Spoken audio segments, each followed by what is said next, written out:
Hello friends, स्वागत है आपका हमारे यूट्यूब चैनल आरसी मंत्रा पर। और आज हम आपको पढ़ा रहे हैं हिंदी व्याकरण में नया टॉपिक वर्ण विचार। व्याकरण में वर्ण विचार। तो सभी मित्रों से अनुरोध है कि जिन्होंने मेरे चैनल को सब्सक्राइब नहीं किया है तो कृपया कर मेरे चैनल को सब्सक्राइब कर लें। चलिए शुरू करते हैं व्याकरण में कि वर्ण विचार क्या है। तो पहले देखते हैं इससे पहले कि व्याकरण क्या है। व्याकरण वह शास्त्र जो हमें भाषा के शुद्ध अशुद्ध प्रयोग का बोध कराता है, व्याकरण कहलाता है। व्याकरण है क्या? जो हमें भाषा के इस रूप बोध कराए कि व्याकरण हमारी शुद्ध है या अशुद्ध है, यानी भाषा के शुद्ध और अशुद्ध प्रयोग का जो बोध कराए उसे हम कहते हैं व्याकरण। तो व्याकरण क्लियर होगी। व्याकरण क्या है? व्याकरण वह है जो भाषा के शुद्ध का या अशुद्ध रूप का बोध कराती है, उसे व्याकरण कहते हैं। अब व्याकरण के आते हैं अगला टॉपिक भेद। तो व्याकरण होते हैं तीन भेद। पहला बोलते हैं वर्ण विचार, दूसरा आपका शब्द विचार और तीसरा आपका वाक्य विचार, यानी वर्ण फिर शब्द फिर वाक्य। पहले वर्ण होती है, जैसे क, च, ट, ये सारे वर्ण हैं। वर्ण से बनते हैं हमारे शब्द, जैसे पतंग, चलना, ये हमारे हो गए शब्द। और ये पूरा शब्द से भी बनते हैं हमारे वाक्य, जैसे राम घर जाता है, ये पूरा एक वाक्य है। तो इसमें आपको इस वीडियो में जिक्र करेंगे आपको हम भेद में केवल वर्ण विचार का। व्याकरण में वर्ण विचार से शब्द विचार और वाक्य विचार, इनका टॉपिक हम अगले वीडियो में जिक्र करेंगे। तो आए आपका पहला वर्ण विचार। वर्ण विचार क्या है? हमारे मुख से उच्चारित ध्वनि के लिखित रूप को वर्ण कहते हैं। वर्ण क्या है? हमारे मुख से जो ध्वनि निकलती है वही वर्ण है। बोला क, म, ट, जो ध्वनि निकली यही वर्ण है सब। तो हमारे मुख से उच्चारित ध्वनि को लिखित रूप को वर्ण कहते हैं। इसके और अधिक खंड नहीं किए जा सकते, यानी वर्ण क्या है? सबसे छोटी इकाई है, ठीक है ना। इसके हम और ज्यादा टुकड़े नहीं कर सकते, जैसे अ, ए, ओ, क, ट, म, इसके इन वर्णों के और ज्यादा छोटे टुकड़े नहीं कर सकते। हम वाक्य टुकड़े कर सकते हैं, शब्द बन जाएंगे। शब्द के टुकड़े कर देंगे तो वर्ड बन जाएगा, लेकिन वर्ड का छोटा टुकड़ा संभव नहीं है। अब चलते हैं वर्णमाला। ये वर्ड की एक मिलके कहते हैं वर्णमाला, जैसे कहते हैं फूलों की माला। तो फूलों की माला में क्या होता है? सारे फूल मिलके बन जाते हैं फूलों की माला। उससे वर्ड की माला है, सारे वर्ड मिलके कहलाते हैं वर्णमाला। तो वर्णमाला क्या है? वर्णों का क्रमवार रूप वर्णमाला कहलाता है। वर्ण को यदि हम क्रम से एक सीरीज में इसको नियोजित कर दें तो हमारा कहलाता है वर्णमाला।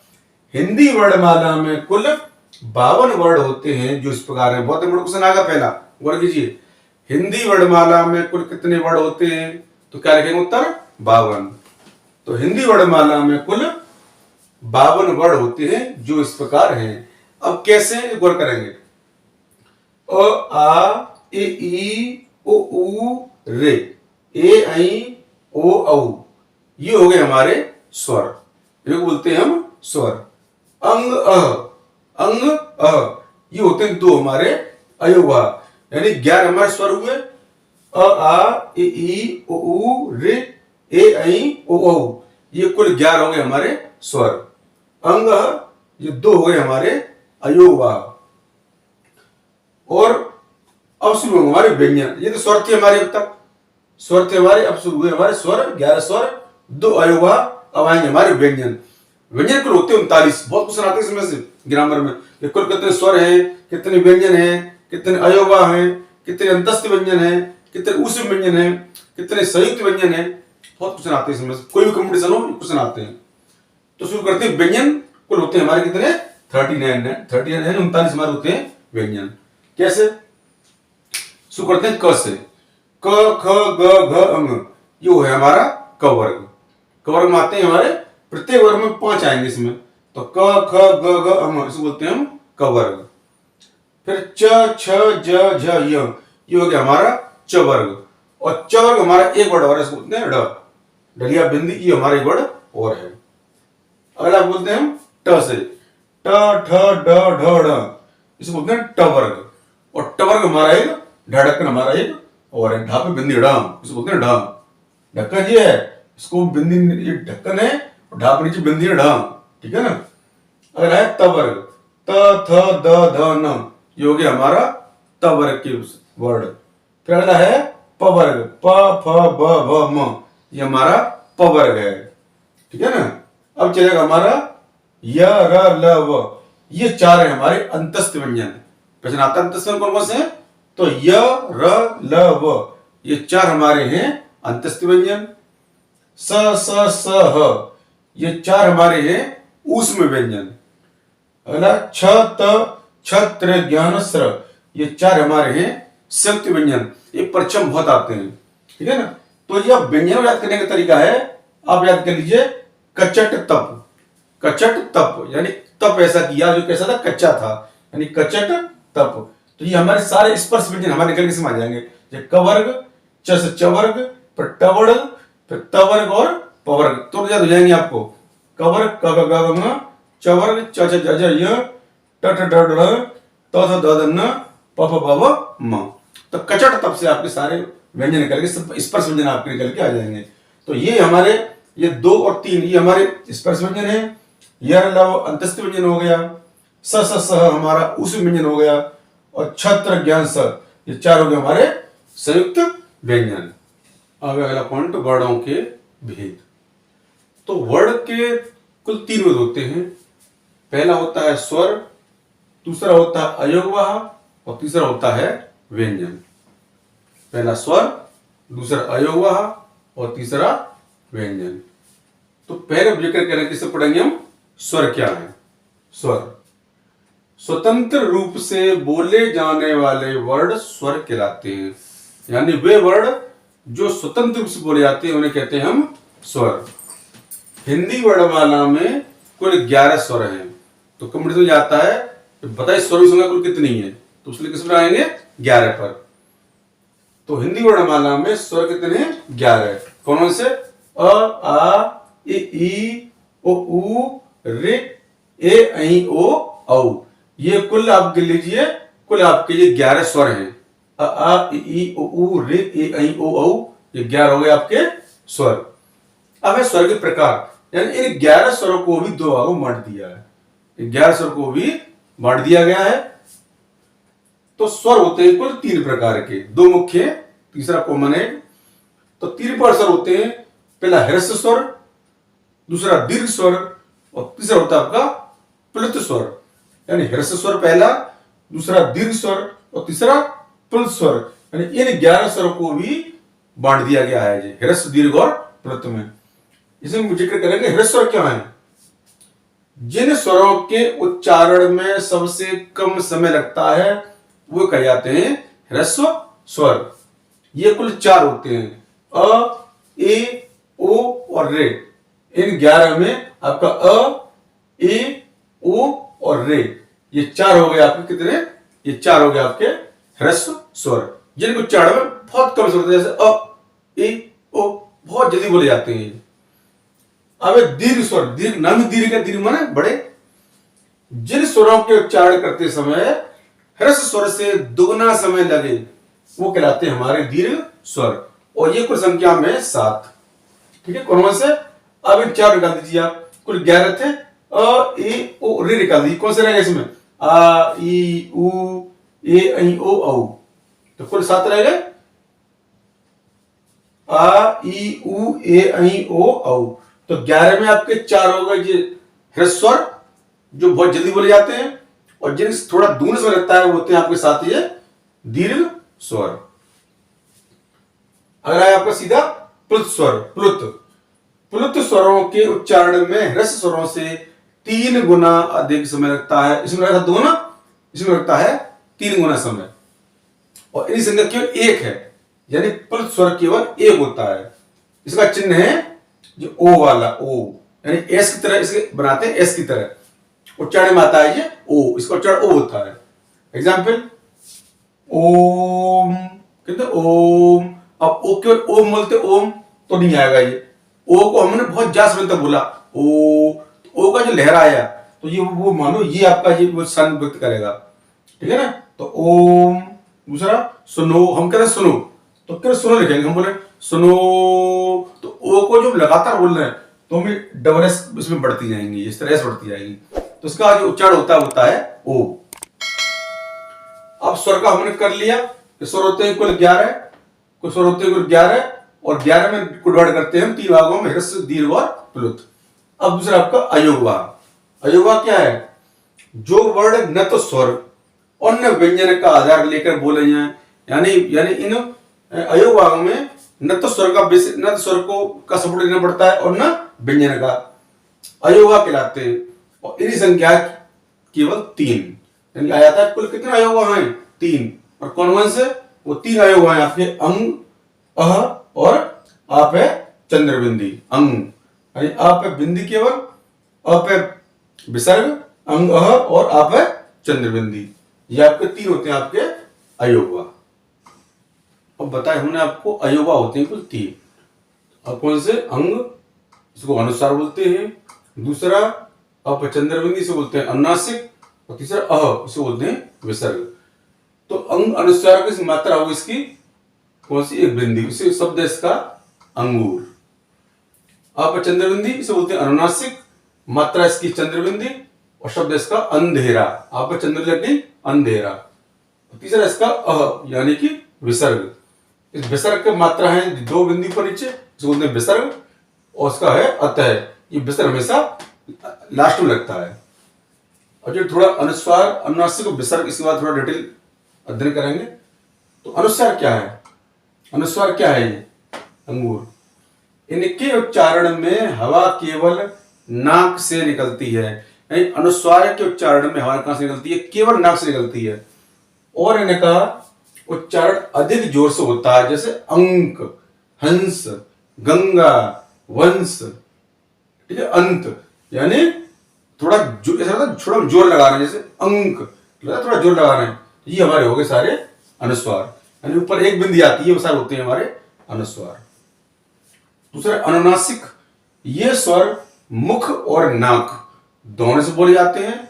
इसको चंद्रबिंदु यानी चंदा बिंदी लगा करके दर्शाया जाता है, जैसे 5, आंख, चांद, पूंछ, दांत, यानी ये लगती चंद्रबिंदी, यानी चंद्रबिंदी वाले हवा कहलाते हैं हमारे अनुनासिक स्वर।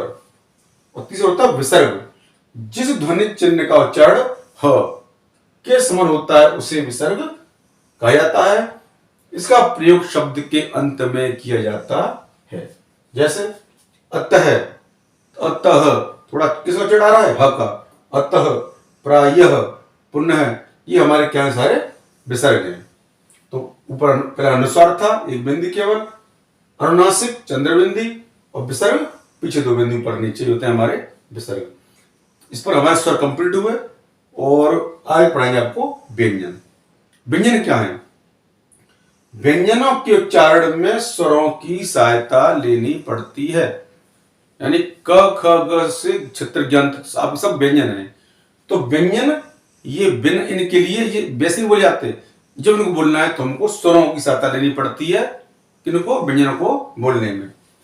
तो कुल व्यंजन भेद होते हैं 3, यानी कुल व्यंजन हो गए आपके 3, यानी क, ख, ग से लेकर के क्षेत्र ज्ञान तक जो भी आपका व्यंजन है, उसमें से आपके 3 तरह के व्यंजन को उनको डिवाइड कर दिया गया है।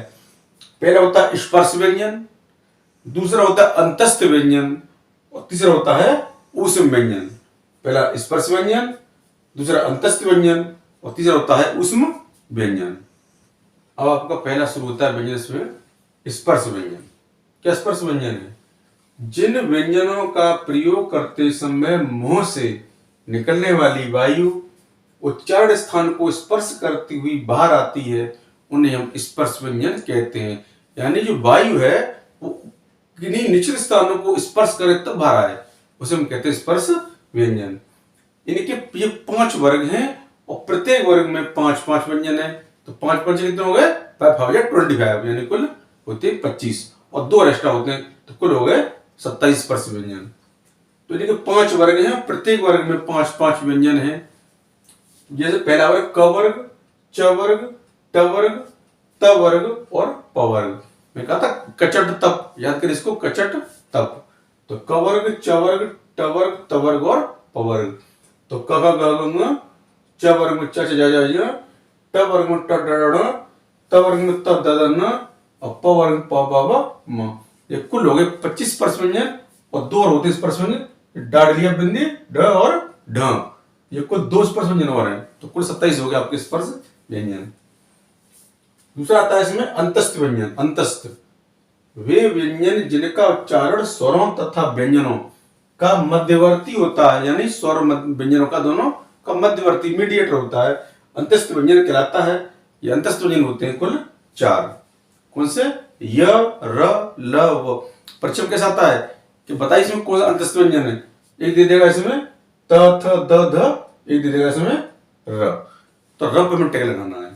तो याद कीजिए अंतस्थ व्यंजन हो गया आपके य, र, ल, व। इसको बोलिए, ऐसा लगा अंदर से आवाज आ रही है, बहुत अंदर से आवाज आ रही है, ये मौसम मुझे लगा अंदर से खिंच रही है आवाज, य, र, ल, व। तो ये होते हैं हमारे चारों अंतस्थ व्यंजन। तीसरा इसका ऊष्म व्यंजन। ऊष्म माने ऊष्मा या गर्मी।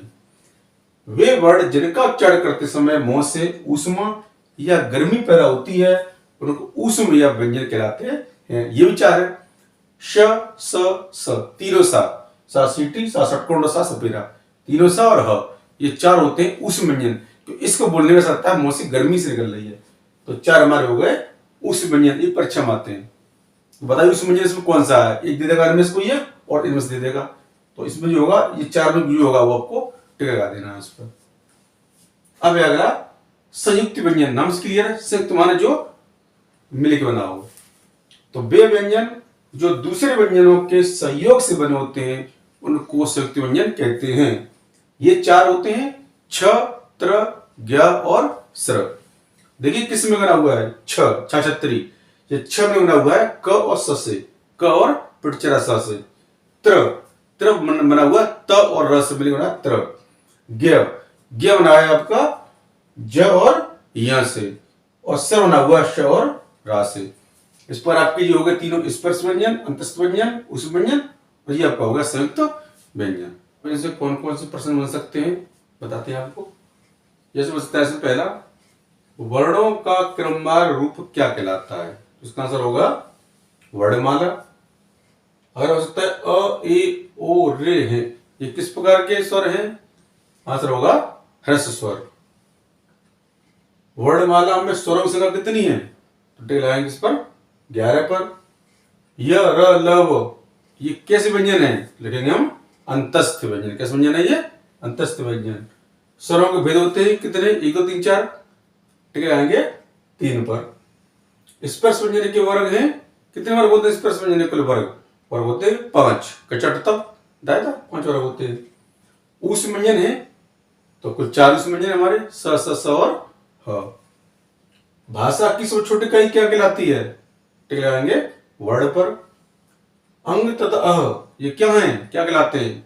टिक लगाएंगे इस पर अयोग वहा पर। व्यंजनों के उच्चारण में सहायता ली जाती है, टिक लगाएंगे किसकी?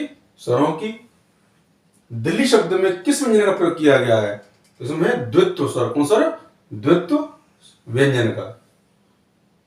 अगला दीर्घ स्वरों की संख्या कितनी है? तो कुल कितनी है? 7।